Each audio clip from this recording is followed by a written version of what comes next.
Belgium நாட்டுல வெளியாகுது அஞ்சான். சூர்யாவோட முந்தைய படங்களோட சாதனைகளை மட்டும் இல்ல, லிங்குசாமியோட முந்தைய படங்களையும் சத்தம் இல்லாமல் முறியடிச்சிட்டு இருக்கு அஞ்சான் திரைப்படம். அஞ்சான் படத்தோட தயாரிப்பாளர் லிங்குசாமியா இருந்தாலும் அந்த படத்தோட நெகட்டிவ் ரைட்ஸை யூடிவி மோஷன் பிக்சர்ஸ் நிறுவனம் வாங்கியிருக்கு. ஹாலிவுட் பட நிறுவனமான டிஸ்னியோட ஒரு அங்கம் தான் யூடிவி நிறுவனம். அதனால அஞ்சான் படத்தை உலகம் முழுக்க சிறப்பா மார்க்கெட்டிங் செஞ்சு டாலர்கள்ல வசூல அல்ல பக்காவா திட்டமிட்டு இருக்காங்க.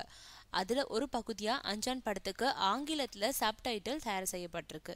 எதுக்குன்னு கேக்குறீங்களா? உலகில எங்கெல்லாம் அஞ்சான் படத்தை திரையிட வாய்ப்பு இருக்கிறதோ அந்த நாடுகள்ல எல்லாம் படத்தை ரிலீஸ் செய்ய இருக்காங்க. இப்படி ஒரு திட்டத்துல களத்துல இறங்கின யூடிவி டீம் முதல் கட்டமா பெல்ஜியம் நாட்டுல அஞ்சான் படத்தை ரிலீஸ் செய்ய தீர்மானிச்சிருக்காங்க. மேற்கு ஐரோப்பிய நாடுகள்ல ஒன்னான பெல்ஜியத்துல 12 மில்லியன் மக்கள் வசிக்கிறாங்க. இதுல பிரெஞ்சு பேசக்கூடிய மக்களும் அடக்கம். பெல்ஜியம் மக்களை குறி வச்சு ப்ரூஸ்லெஸ் நகரத்துல ஆங்கில சப்டைட்டிலோட வெளியாக இருக்கு அஞ்சான். அங்க கிடைக்கும் வரவேற்பை வச்சு மத்த நாடுகள்லயும் அஞ்சானை வெளியிடுறாங்களாம்.